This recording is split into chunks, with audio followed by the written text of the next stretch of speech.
situation where we have multiple reasons for patients to come to our practice, and then we deliver whatever services it is that they require. I think that that's the best economic scenario for most practices, and I think it's just the best patient care. We need to address whatever the chief complaint is for that given patient, and we need to make sure that we meet their expectations when they come in. And our education should mirror the reality of the way patients come to our practices today. Okay. AOA? Could you repeat the question, please?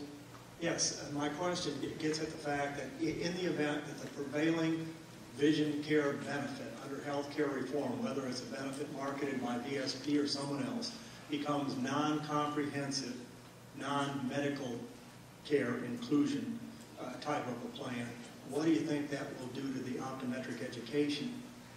Well, I would hope that the schools around the country, like they always have, continue to push the envelope, continue to teach new technology, new procedures. I think the impact might be more what happens to the schools, what happens to the quality of students when they're coming into these schools, they're investing $200,000 in their education, they're learning how to treat glaucoma, manage diabetic eye disease, co-manage cataracts, and we're sending them out into a world where they have to accept a limited scope plan. And we're telling them, all right, you can start a practice, but 50%, 75% of what you learn you can't use. Even though maybe the state says you can do it, you're not getting paid for it, you don't have access to those patients. That's our main concern. I would hope and think that the education is going to remain the same. Every one of our schools out there is excellent. They're turning out some amazing kids. We just hired one last year. These folks know their stuff. When we go to states and talk about access issues, talk about scope of practice, it breaks my heart to see these kids come out and not be able to practice everything that they've been taught.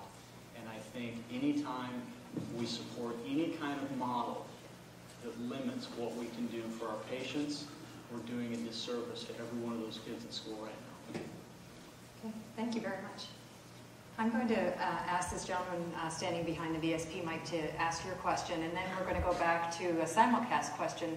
But I'd like to really ask the simulcast people that if they're asking a question, if they could please give their name and state, because we can't really ask your question unless you provide that.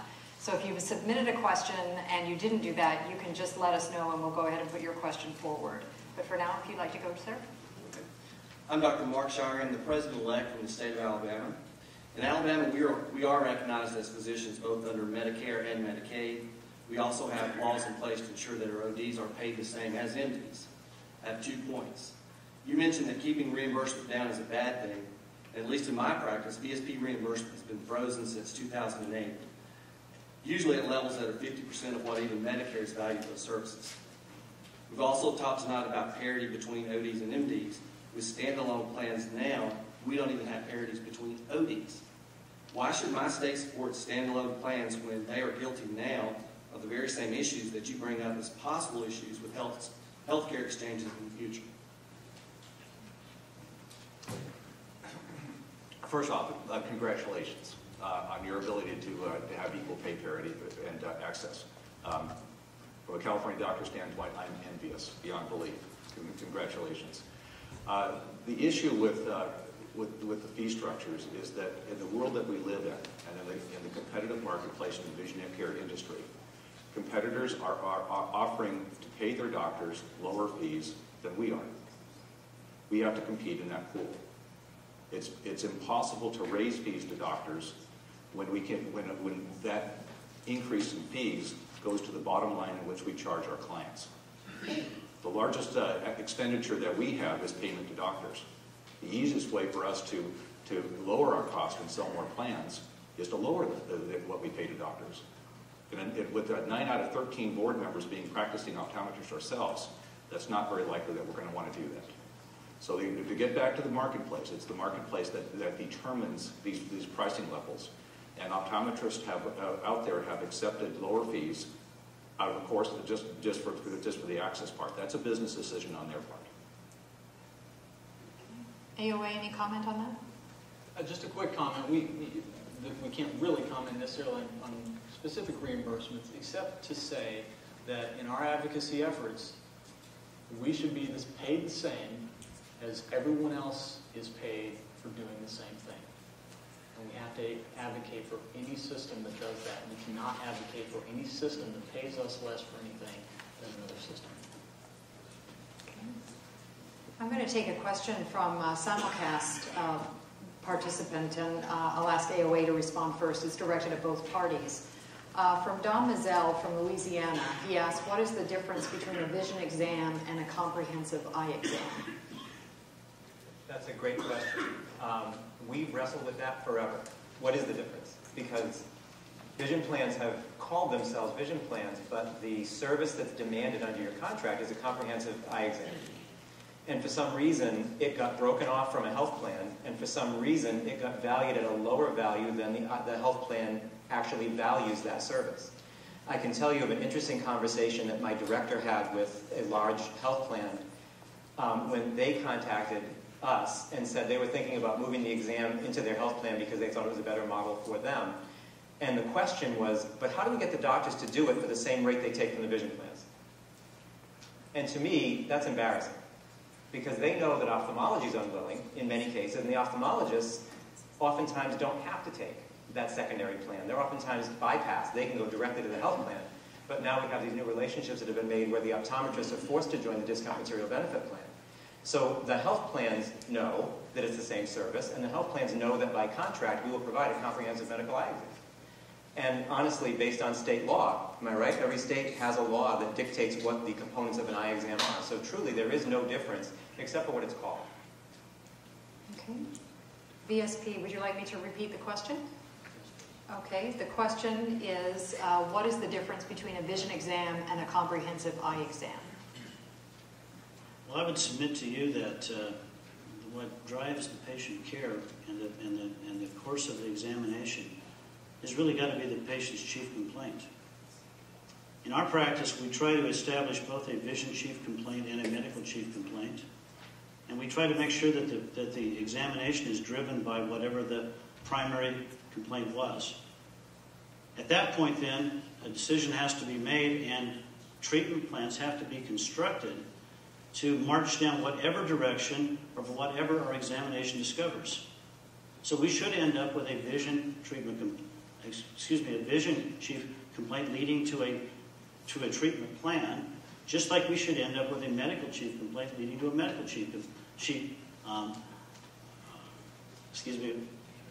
one to the other.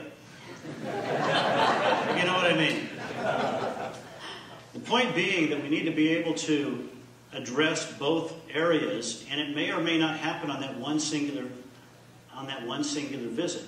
One of the big confusions that we have is we have this assumption, or I think a lot of optometry still has the assumption, that everything happens all in one visit.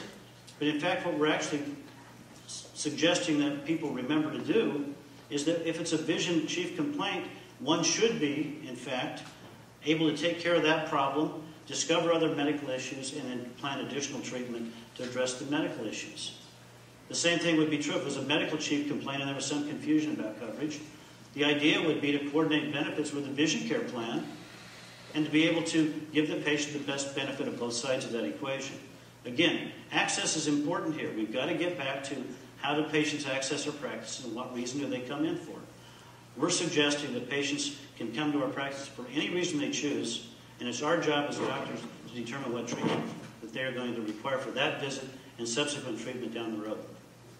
I just want to add one thing. We see an increasing number of ophthalmologists opening dispensaries and applying for participation on the VSP panel, and we pay them the exact same reimbursement fees for exams that we do ODs. And those ophthalmologists don't seem to have any issues with getting involved in our plan, opening those dispensaries, and taking advantage of seeing those patients through VSP. Okay. I'm going to ask this young lady here, you've been waiting a long time, so a question for VSP. Yes, I'm Dr. Carrie Patrick from Dallas, Texas. And we've heard Dr. Gerald, Dr. Jordan, and Dr. Montequila make a compelling case for integration of optometric care within the medical health plan business model. They've shared their concerns with us about the risks to the profession and the current standalone segregated care model. So my question to VSP is, can you please share with us whatever evidence VSP has to demonstrate that continuing the segregated model is in fact better for the whole profession of optometry? First off, I don't see it as segregated at all. As Dan pointed out, the chief complaint determines which direction I personally go when I see a patient. If the chief complaint is vision, it belongs in the vision care area. If a chief complaint becomes medical, we go to the medical area. There's no confusion there. Patients come in with both medical insurance and vision insurance. And depending upon the chief complaint and the diagnosis and what we're going to do for that patient determines which direction it goes. There is no segregation as far as I'm concerned, because we treat the patient for what the patient has, and we bill the appropriate insurance company for that service. Okay, does the AOA have any comment on that? No, obviously, as I've said before, really what we want to see is every patient have access to every doctor for every service. And I think that there are challenges based on the marketplace as it's structured today. As I delineated before, with the doctor next door to LensCrafters who doesn't have a business model that supports participation with a given vision plan and therefore cannot see the patient for medical services. So we support any move towards better access for our doctors to their patients. And I think it was said earlier, it works best when the patient has a vision plan and a medical plan. I mean, raise your hand if you have seen a patient that says, I can't see out of my glasses anymore. I need new glasses. And they had a cataract, they had a retinal detachment, they had something else going on. You don't know when that chief complaint comes out of their mouth whether it is a change in prescription, whether it is some serious pathology. So that's why we see the only model that works is where the two are truly integrated. Where you have access to that patient has access to you, and the two of you together can take care of that patient from start to finish, regardless of what that chief complaint is. And again, another thing is, I have it every day. I know everybody in this room has it. When you diagnose a medical situation, how many times does that patient say, but it's not covered? I have vision, well, that's not covered. It's under medical. So there's a total misconception of what medical is versus eye coverage is too. So. Okay. The gentleman for AOA, question for AOA. My name's David Dexter. I've been an optometrist in New York for 38 years. I've been involved in Washington in the advocacy committees for 30 years. I've been a PAC rep. I've been on the PAC board. I've been key person coordinator. When I first went to my Could you get to your question? Yeah, We've got a lot of people. I went to my first advocacy meeting. On the table was parity and insurance inclusion. Now, slowly we've made some improvements there. My question is that's taken 30 years, and in the next 2 years, how are we going to get to that point? Do we really want to turn control over to others till we get to that point? So we get to, I guess I'm not totally sure what the question is. How do we get to which point in 2 years? Insurance inclusion and parity. Okay. I would certainly offer that we've come a long way in 40 years. I'm not going to say that we're there, but just simply with Medicare and Harkin alone, we're talking about tens of millions of patients that we have parity with ophthalmology and other medical care providers. So I think that we're not starting from ground zero here and stepping back 40 years and having to make all that up for some new system. I think a lot of this is already in place. Steve, do you want to talk a little bit more about some of that? I think that the numbers are really what stagger me, because I keep hearing this sentiment that everything is going to happen in 2 years. If I reference the Congressional Budget Office and the Kaiser Foundation actually came up with similar numbers, it's just not going to happen. That many patients aren't going to move in that short a period of time. Number one. And number two is the health plans in the exchanges have to give all 10 essential benefits. One of them will be, God willing, a comprehensive eye exam and material benefit if every state is successful in their advocacy efforts. They're going to need providers to provide those benefits for these new patients. Beyond that, the numbers seem to suggest that the influx into the exchanges isn't going to be that high through 2022. So I think we don't have enough information to be able to even answer whether it's a threat. And another thing we advocated for was adequacy standards within the exchanges. So there's a mandated pediatric vision benefit in there, but there are also standards that say if you're in the exchange, we let you in the exchange because you're providing these essential benefits, you have to have enough providers to take care of all these patients. And we're talking about 10 million kids entering the system who were previously outside the system. That's going to make a huge impact on our practices in a positive way. It's going to take two things, too. optometrists are going to have to be willing to work with these plans themselves, you know, with the Arkin Amendment being in place. And AOA is going to continue to work and work and work, you know, at all levels to make sure that we can hopefully get this put in place the way that it should be. VSP, do you have any comments on that question? Well, I would say that we certainly plan to be able to work with health plans. But let's just not forget the reality that all of us have faced. Health plans have not treated us fairly. There are doctors who are discriminated against today. We all have frustrations with health plans. And to grant them any additional control of optometric access without getting some of these problems cleaned up before we do so is not helpful for anybody who's left out of the equation. We've got to make policies, and we've got to make decisions, and we've got to have a business model that supports all practices in all modes of practice, in all locations. Everybody's got a different situation. I've got a different situation than anybody sitting in this room. And we all have our positives and our negatives. But we have to remember that this is for the entire profession. We can't have policy that ends up disadvantaging some of our members in the hopes that something that is untested will happen in someday in the sweet by and by, because the facts are just not there to support that. Until we see health plans beginning to actually change some of their stances and begin to admit doctors to membership that have previously been denied, which we don't see happening in many locales, that argument falls apart.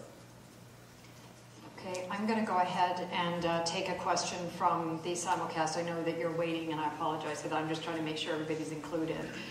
So from Mark Margulies from Pennsylvania, some states, I'll direct this at VSP first, some states are trying to pass legislation to include standalone plans in the exchanges.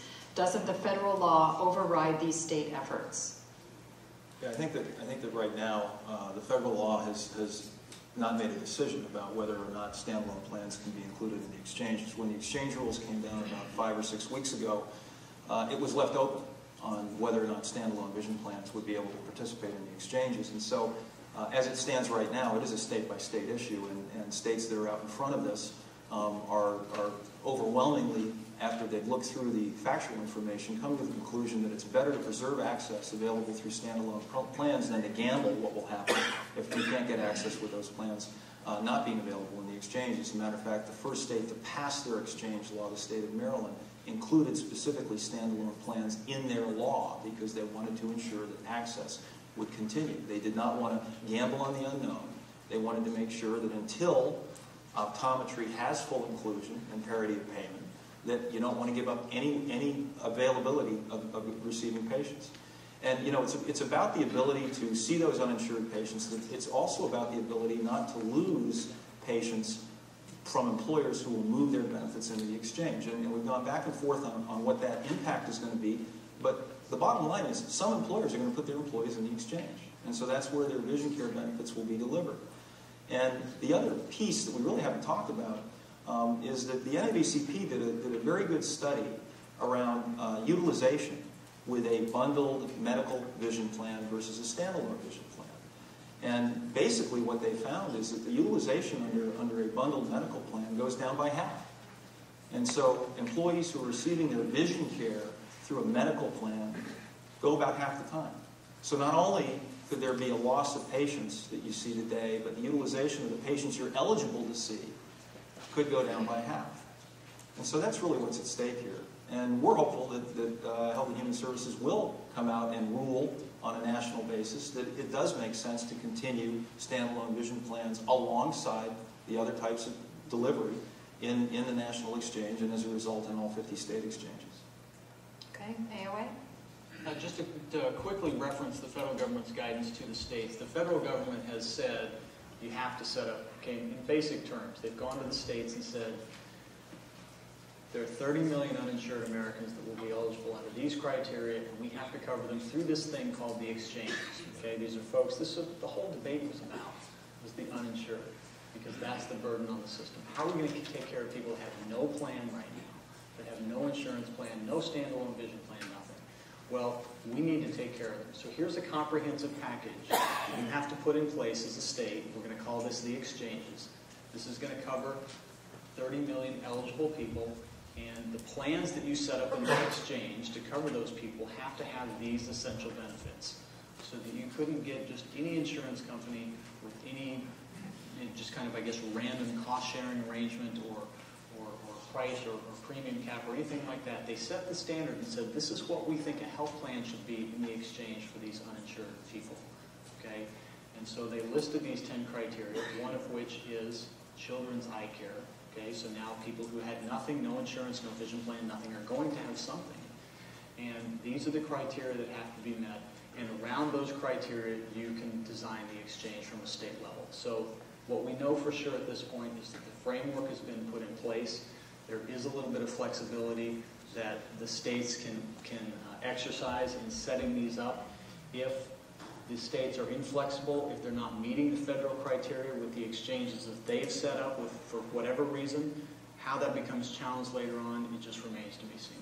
Well, and the other important thing to remember about the exchanges is the default. Many states many states are going to default to the federal plan. The federal government said that if the state doesn't set up an exchange by 1/1/13, they will default to the federal plan, and the federal plan is very likely to be modeled on the FedVIP plan. Many of you see patients with federal employee insurance, and the FedVIP plan actually is a plan that connects the health insurance, in most cases, to a vision benefit, and they have a choice of several vision plans. So we see that as being a very viable alternative in a lot of states. We don't know what's going to happen, to be completely honest. There's no crystal ball on it.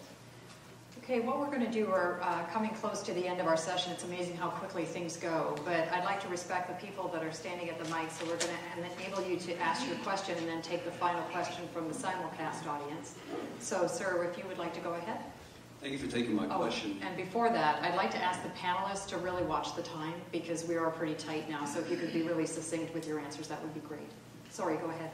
I'm Dr. Jerry Gerdes from the state of Louisiana, and my question actually related to exactly last statement that you made. In the state of Louisiana, we're not going to more than likely be participating in the healthcare exchange. So will standalone vision plans be able to participate in those states that choose not to? I think, as I just said, the honest answer is we don't know. The likelihood is it'll default to the federal plan. The federal plan, or the federal exchange plan, but we don't know how they're going to model that. The likelihood is it'll be modeled on the FedVIP plan, so very likely they'll have vision plans of some sort. Now, the one thing I don't know is in the FedVIP plan, and you may be able to answer for me, if standalone plans are allowed through the FedVIP, or if it's health plan with an attached vision plan. So we're the only standalone plan in the FedVIP plan. The other two plans offered today are associated with medical plans. And that's why I said it has not been determined whether or not a standalone plan will be able to participate in the federal exchange. And we're waiting to find that out. Thank you. Okay, would you like to go ahead? My name is Tia Patzman. I'm president-elect of the North Dakota Optometric Association.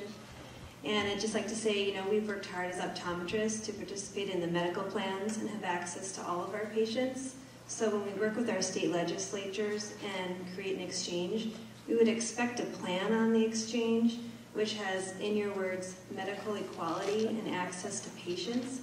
However, VSP discriminates against any willing provider, therefore does not allow for medical equality and restricts our access to patients.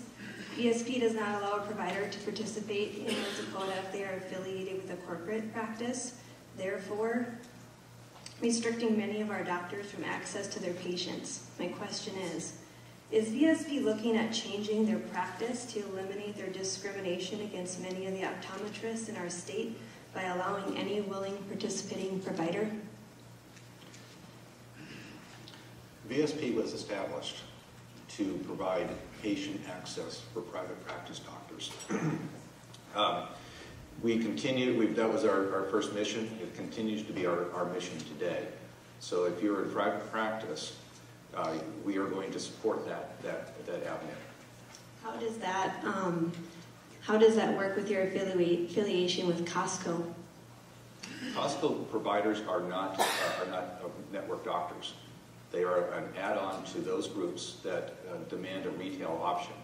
The interesting thing about the Costco program is that before we ever introduced that, Our largest out-of-network provider across the country was Costco, at about 2% of all the claims. When in those groups, now we have data for almost 2 years old, the Costco affiliation, in those groups that have Costco as an option, their utilization in Costco is still 2%. It clearly tells us that patients would prefer and still go to private practice doctors over that type of an option. What it allowed us to do was to sell plans that allowed a vast majority, well over 90% of those patients, to end up in private practice doctors' offices. Very brief. What you just described is one of the biggest challenges to the medical practice of optometry that we're seeing when a vision plan brokers your connection to a health plan. And what I mean by that is the vision plans, and we have to respect their different business models. You know, VSP built primarily on private practice doctors. To contrast that, I'll use IMIT because I think that's probably the number 2 vision plan, which really was structured around the retail base. So to then tell every optometrist that they have to participate with a given material benefit plan that has a different business model to compete with each other really does threaten our ability to access. Okay, if you'd like to go ahead. I'm Stephanie Kirschbaum, and I'm from California, Northern California. And I have a question in, especially the part of state where I practice. Kaiser is very intertwined with a lot of the VSP patients. They have for medical, they have Kaiser. And when they have a medical concern, they will drive an hour and a half. I'm up in the Gold Country pretty high, but they will drive an hour and a half to seek that medical care at Kaiser. And I can't help them at all with those medical. So I was wondering if you have seen any of that in what your plans are for the future. I'm happy to hear how optimistic you are. I'm not very optimistic about the way this can work out. Being practicing long enough, when I was in school, we had a real corporate threat. And you brought up the lens doctors a number of times. And I'm wondering, my other part of the question is, are you going to come alongside those doctors and give them some autonomy, which we in private practice have celebrated since I've been practicing since 1987. And I love being able to decide what my patients need, if they need to be dilated, how I'm going to treat them. And I don't know that the corporate doctors have that freedom. Are you going to come alongside those doctors? You've brought them up a number of times. The other thing I want to ask, and if you can answer, please, I'm concerned about the future and what's happening with dispensaries. And in the Harkins Amendment, I've read that so many times, and I'm concerned that the medical plans, there's really no discussion of what they can do with that aspect of our practices. So which of your questions is the most critical? Because there was like 5 questions in there. So. Well, in California, if you're aware of the climate, the intertwining, if you will, with Kaiser and VSP patients. Okay. And let's start with that. Horizon of optical. Okay. AOA? Yeah, there was a lot of those questions.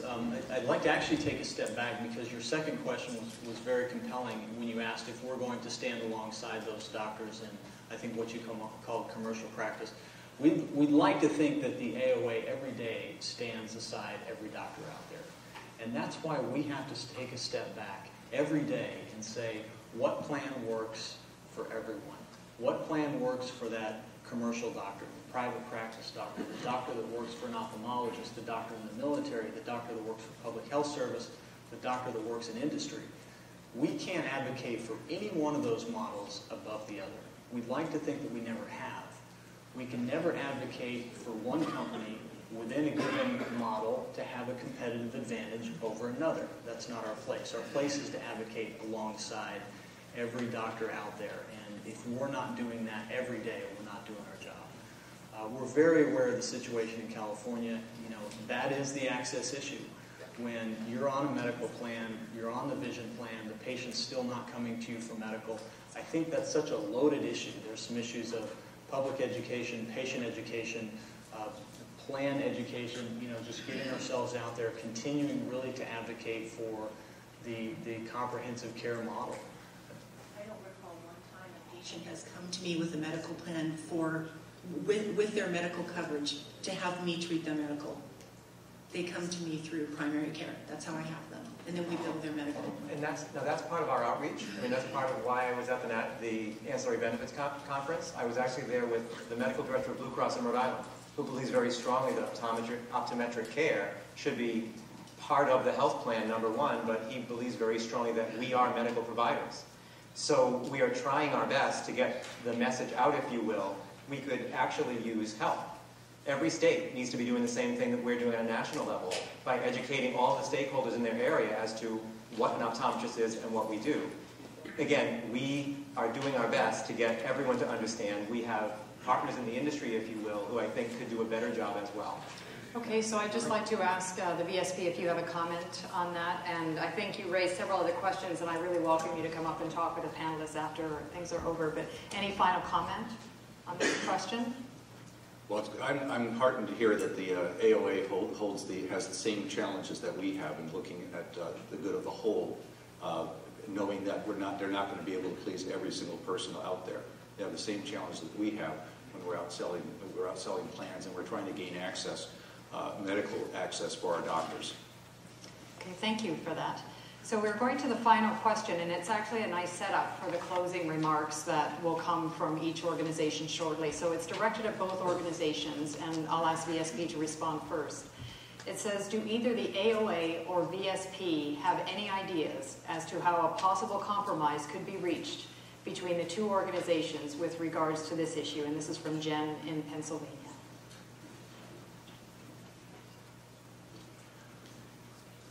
That's been a challenge.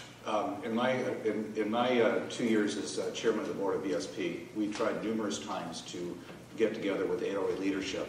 The most recent time was at CECO, and we thought we had an agreement with them at the time. We left the meeting thinking we had an agreement.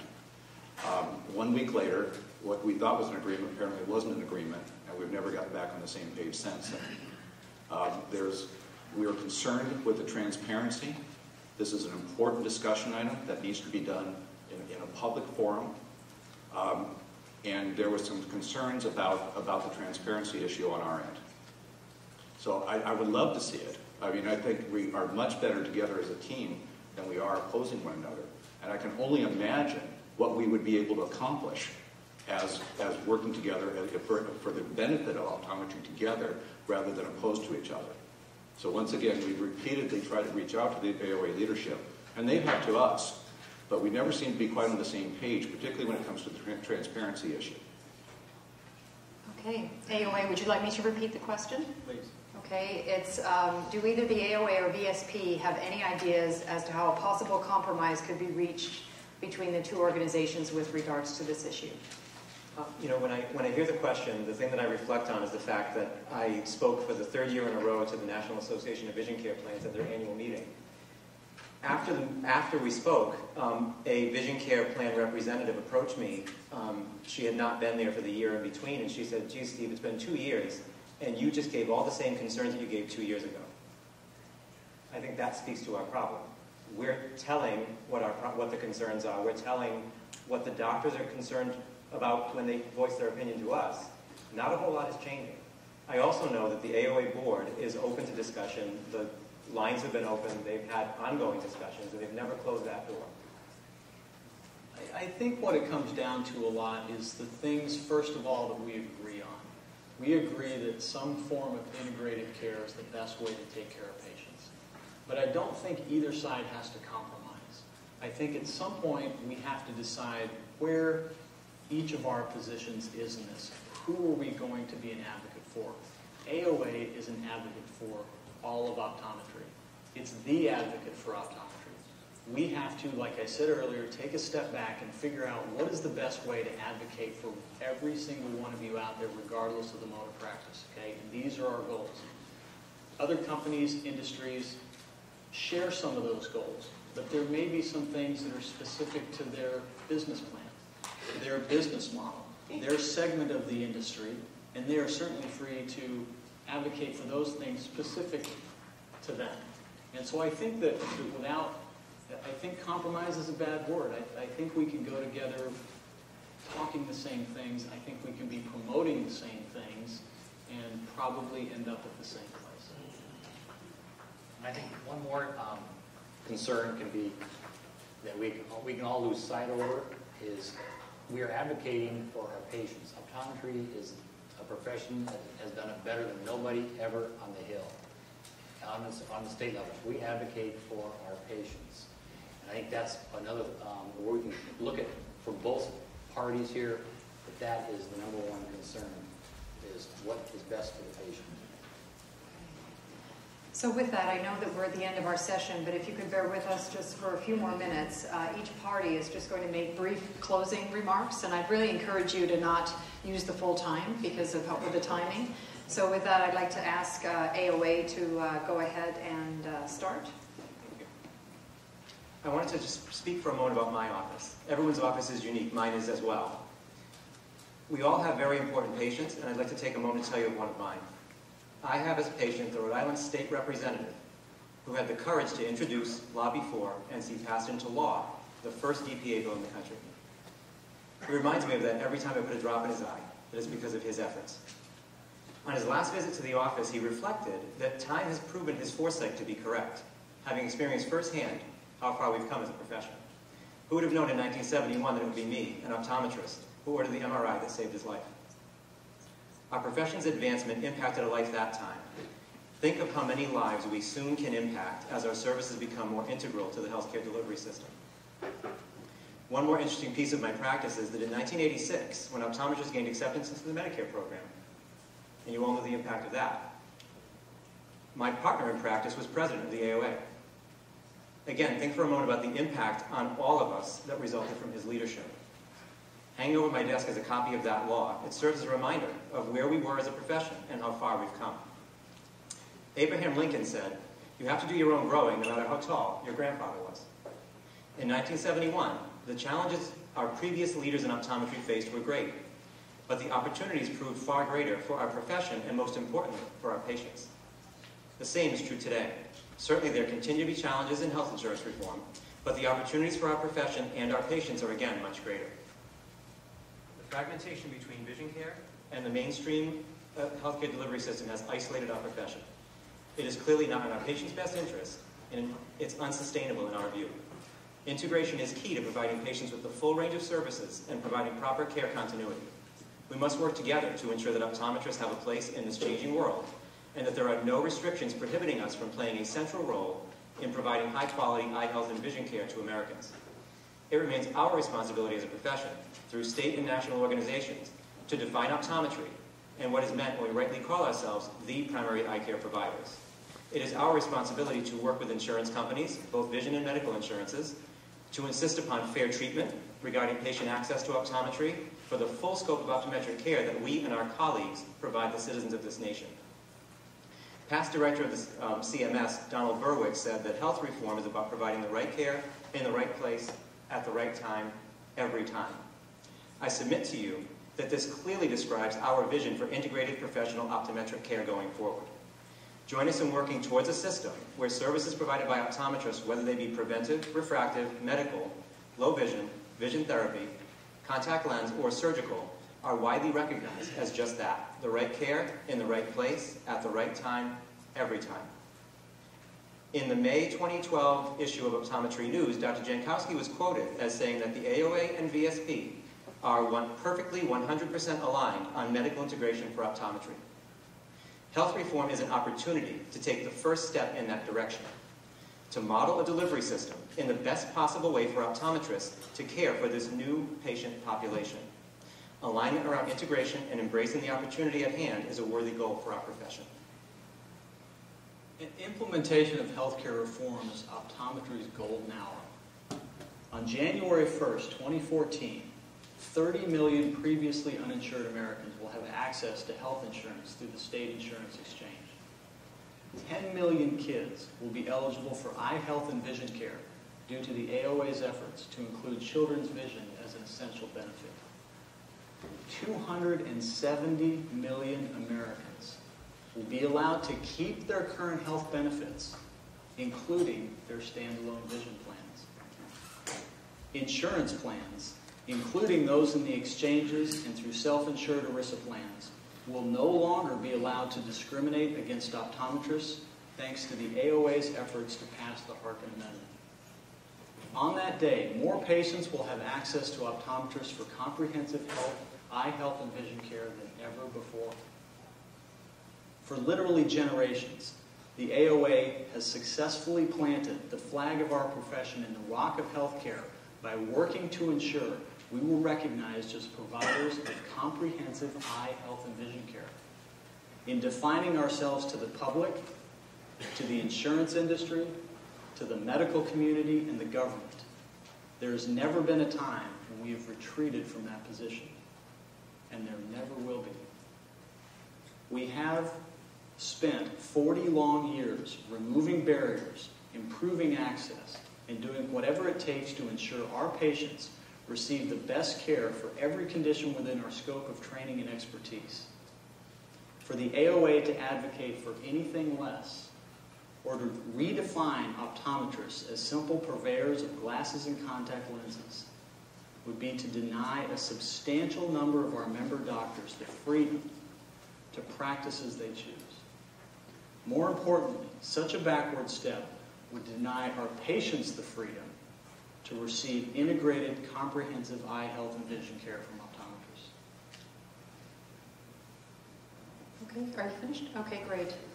VSP, Dan, are you going to close? Okay, great.